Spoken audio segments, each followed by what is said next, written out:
Les débuts d'année sont souvent associés à la définition d'objectifs, qu'ils soient financiers, personnels ou professionnels. Et selon les statistiques, seuls 8% des personnes parviennent à réaliser leurs objectifs. Pour certains, la pression associée à la réalisation d'objectifs est si grande qu'elles préfèrent tout simplement ne pas s'en fixer. Si c'est votre cas, ou si vous souhaitez atteindre vos objectifs cette année, écoutez cet épisode qui vous propose 7 questions à vous poser pour bien déterminer vos objectifs financiers.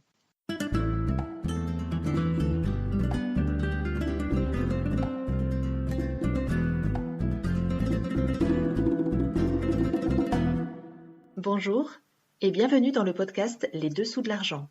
Je m'appelle Delphine et je suis coach de vie spécialisée dans la relation à l'argent. L'argent est encore un sujet tabou dans de nombreux pays et il peut susciter chez les gens des émotions très fortes et très variées, allant de la joie au dégoût, en passant par l'admiration, la frustration, la honte, la colère et la haine.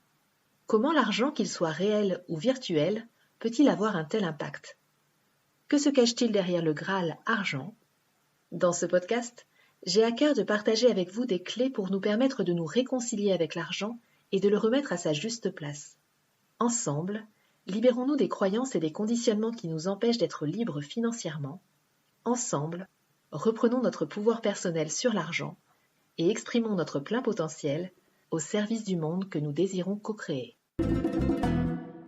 Si vous souhaitez développer votre conscience d'abondance et atteindre plus facilement vos objectifs dans les semaines et les mois à venir, je vous invite à télécharger et à pratiquer régulièrement la méditation de connexion à la prospérité qui est disponible sur la page d'accueil du site richesse-illimité.com.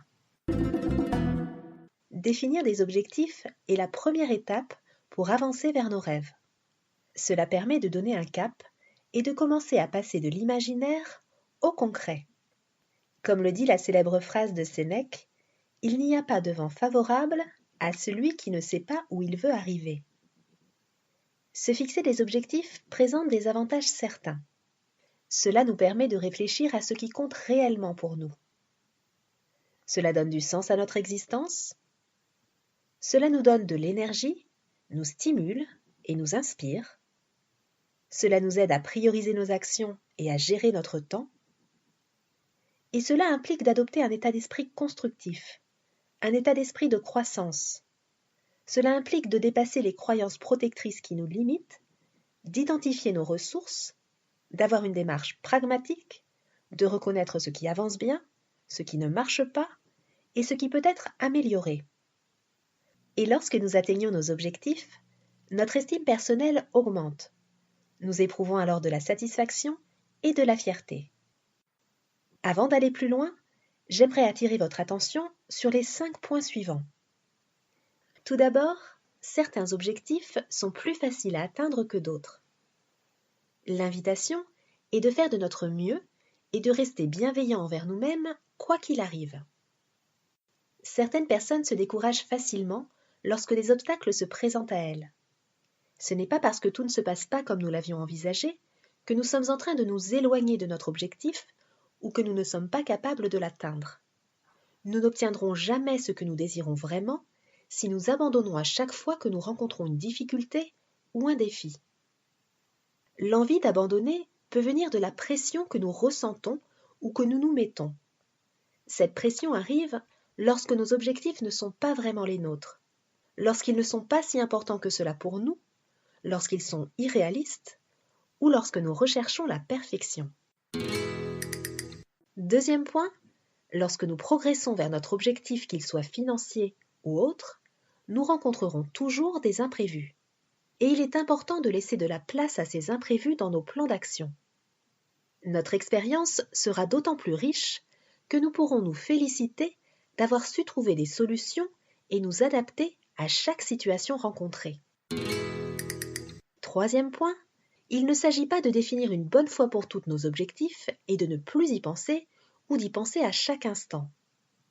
Il s'agit de les regarder régulièrement pour que notre inconscient s'en imprègne. Et nous pouvons même réajuster nos objectifs en cours de route si c'est nécessaire. L'idée n'est pas non plus d'atteindre notre objectif le plus rapidement possible dans une course effrénée et compétitive, mais de faire de petits pas réguliers dans la direction que nous nous sommes fixés. Assurer un suivi régulier de nos objectifs installe par ailleurs une habitude qui permet de conscientiser nos progrès et cela va nous permettre d'évoluer plus vite. Quatrième point, si le mot objectif est associé à des émotions désagréables pour vous, vous pouvez tout à fait choisir de le remplacer par un autre terme, comme par exemple intention, désir ou envie. Lorsque notre corps a associé des émotions désagréables à un objectif, notre inconscient va percevoir une forme de danger et il va mettre de la résistance dans nos actions. À l'inverse, lorsque notre corps a associé des émotions de bien-être à un objectif, nous ressentons de la fluidité dans toutes les étapes à mener vers notre objectif. Nous avons donc tout intérêt à observer ce que nous avons encodé derrière le mot objectif pour pouvoir réaligner notre corps et notre tête dans la direction de notre projet. Cinquième et dernier point, notre énergie va là où nous portons notre attention. Lorsque nous formulons notre objectif financier, par exemple, il est bienvenu d'observer de quel endroit cela part. Est-ce d'un endroit de manque, qui risque d'attirer plus de manque, même si nous générons plus d'argent, ou d'un endroit de plein et du mode de vie que nous désirons avoir? Dans le livre « Les secrets d'un esprit millionnaire », l'auteur et homme d'affaires canadien T. Harv Eker présente 2 principes d'enrichissement essentiels lorsque nous définissons des objectifs financiers. Le premier principe, c'est la principale raison pour laquelle la plupart des gens n'obtiennent pas ce qu'ils veulent, c'est qu'ils ne savent pas ce qu'ils veulent. Avoir de la clarté sur ce que nous désirons permet d'avoir un cap, d'orienter et de prioriser les actions que nous allons mener.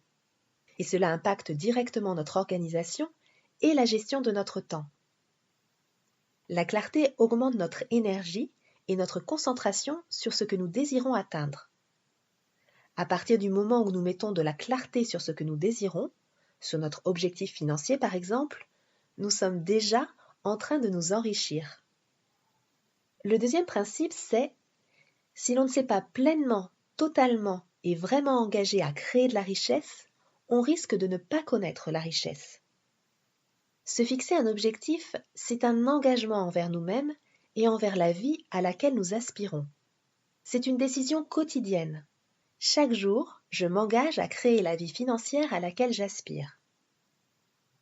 Si nous ne donnons pas de direction à notre vie, nous pouvons avoir l'impression de faire du surplace et de ne pas avancer. Pour certains, il va s'agir de s'engager à atteindre un certain niveau de revenu, de chiffre d'affaires ou d'épargne. Pour d'autres, il va s'agir de s'engager à régler des dettes, à apprendre à maîtriser son argent ou à mettre au clair sa situation financière. Et à ce sujet, je vous invite à écouter ou à réécouter l'épisode de ce podcast qui s'appelle « 4 clés essentielles pour bien gérer son argent » dans lequel la technique des 6 jarres a été abordée. Nous focalisons souvent sur les objectifs matériels et concrets, mais plus j'avance sur mon chemin de vie, plus je réalise à quel point il est crucial, voire primordial, d'avoir des objectifs émotionnels, c'est-à-dire définir ce que nous désirons ressentir et vivre intérieurement au quotidien. Ressentir du bien-être devrait être notre désir principal au quotidien, car c'est cela qui va attirer et favoriser la chance dans notre vie. Les émotions déterminent notre bien-être et nos résultats. Et notre programmation par rapport à l'argent s'est construite dans l'enfance à partir d'émotions. Travailler sur l'aspect émotionnel de notre relation à l'argent est donc primordial pour améliorer notre vie financière. Les décisions que nous prenons en matière d'argent sont liées à nos pensées et à nos émotions. Les pensées et les émotions génèrent des comportements et les résultats que nous obtenons sont l'interaction de nos pensées, de nos émotions et de nos comportements. Ce que nous pensons sur l'argent et sur notre capacité à générer et à gérer l'argent crée des émotions. Ces émotions peuvent accélérer ou freiner l'atteinte de nos objectifs financiers. Si nous ressentons du mal-être par rapport à l'argent, nos pensées, nos comportements et nos résultats financiers en seront affectés.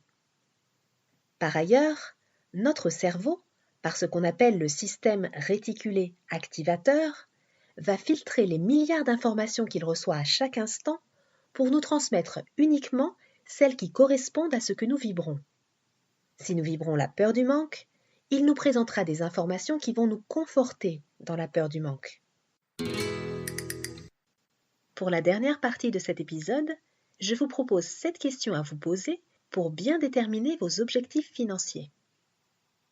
Première question, si vous aviez une baguette magique, qu'aimeriez-vous faire évoluer dans votre vie financière?